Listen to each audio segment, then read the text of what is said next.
Nikita P21 seperti apa Bang? Bisa dijelaskan? Iya, per tanggal 21 itu dapat kami pastikan setelah kita lakukan konfirmasi ke tim penuntut umum bahwasanya sejak tanggal 28 Mei hari Rabu 28 Mei itu sudah dinyatakan berkas P21. Artinya ada pernyataan dari JPU pada penyidik bahwa berkas lengkap secara material dan formil maupun material sehingga layak untuk dimintakan pertanggungjawaban atau disidangkan di depan majelis, begitu kira-kira minggu lalu sebelum libur. Limpahan tahap 2-nya sendiri gimana Pak?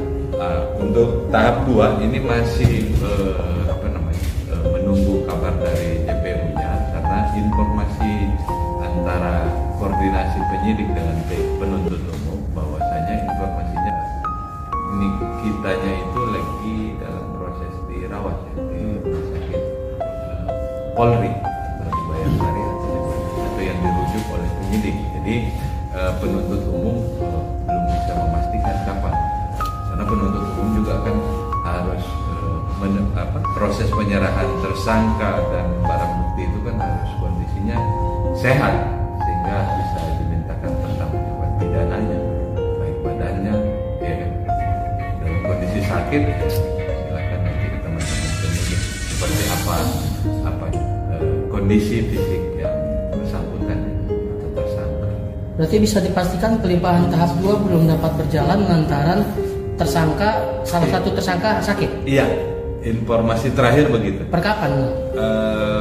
Informasi yang saya dapat sebelum kita kontak ini, saya pastikan bahwa informasi itu dari penyidik sumbernya, bahwa sakitnya kapan saya nggak bisa pastikan. Silakan ke teman-teman. Yang kemarin kan ada petunjuk dari jaksa kepada pihak polisi terkait ini Bang ya. Apakah sudah dijalankan Bang, termasuk pemeriksaan terhadap 2 terlapor lainnya itu Bang?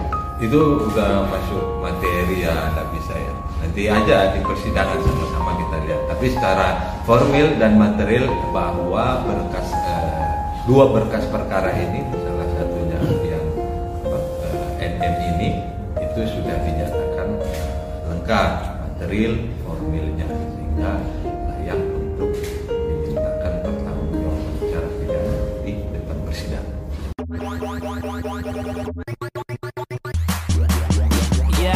Let me do that.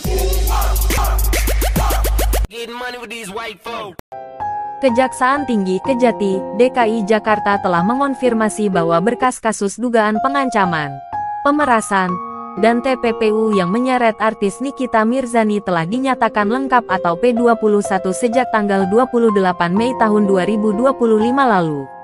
Hal ini disampaikan Kasipenkum Kejati DKI Jakarta, Sharon Hasibuan saat ditemui di kantornya pada Senin, tanggal 2 Juni tahun 2025.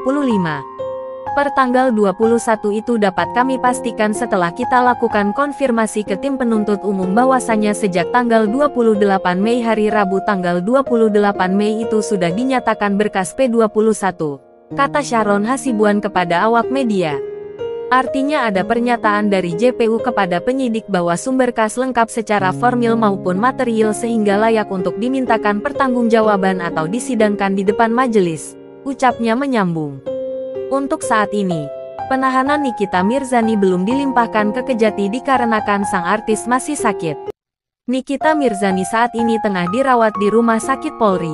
Untuk tahap 2 ini masih menunggu kabar dari JPU-nya karena informasi antara koordinasi penyidik dengan penuntut umum bahwasannya informasinya si Nikita itu lagi dalam proses dirawat ya, di Rumah Sakit Polri. Itu yang dirujuk oleh penyidik, tutur Sharon. Jadi penuntut umum belum bisa memastikan kapan Nikita dilimpahkan, karena penuntut umum juga kan harus proses penyerahan tersangka dan barang bukti itu kan harus kondisinya sehat sehingga bisa dimintakan pertanggungjawaban pidananya. Baik badannya, ia kan dalam kondisi sakit ya, katanya menambahkan. Sayangnya, Sharon Hasibuan tidak dapat memastikan penyakit apa yang tengah diderita Ibunda Laura Meizani Mawardi alias Loli tersebut dan sejak kapan dia ditahan. Adapun masa tahanan Nikita Mirzani diperpanjang 1 bulan hingga tanggal 2 Juli tahun 2025 mendatang. Kan ada penahanannya nanti, ini kan perpanjang lagi tanggal 2 Juni sampai tanggal 2 Juli, informasi terakhir 30 hari lagi. Betul, diperpanjang, Imbu Syahron Hasibuan. Sebagaimana diketahui, Nikita Mirzani bersama asistennya, Ismail Marzuki alias Mel Syaputra, jadi tersangka atas laporan pemerasan terhadap Reza Gladys yang diajukan tanggal 3 Desember tahun 2024 lalu.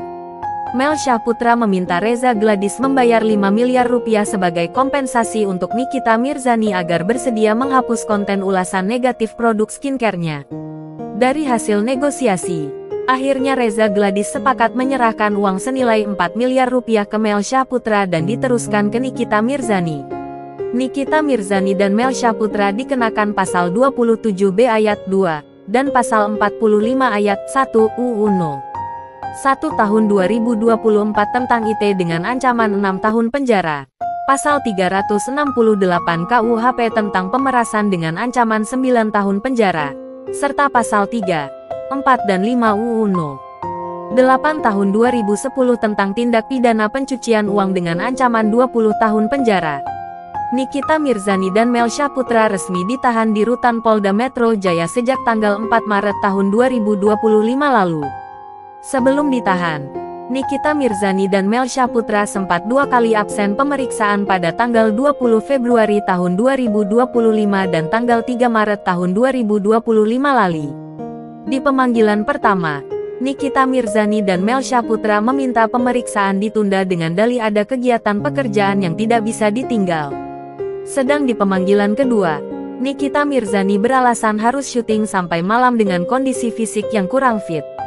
Kini, Nikita Mirzani dan Mel Syaputra masih menantikan kelanjutan kasus yang menjerat mereka. Apakah kasus ini akan melenggang ke persidangan atau justru keduanya akan dibebaskan? Drama hukum Nikita Mirzani seakan tak pernah sepi dari kejutan. Setelah status P21, kini kondisi kesehatannya justru menjadi sorotan. Apakah ini akan memengaruhi jalannya proses hukum? Atau justru membuka babak baru dari kisah kontroversial ini?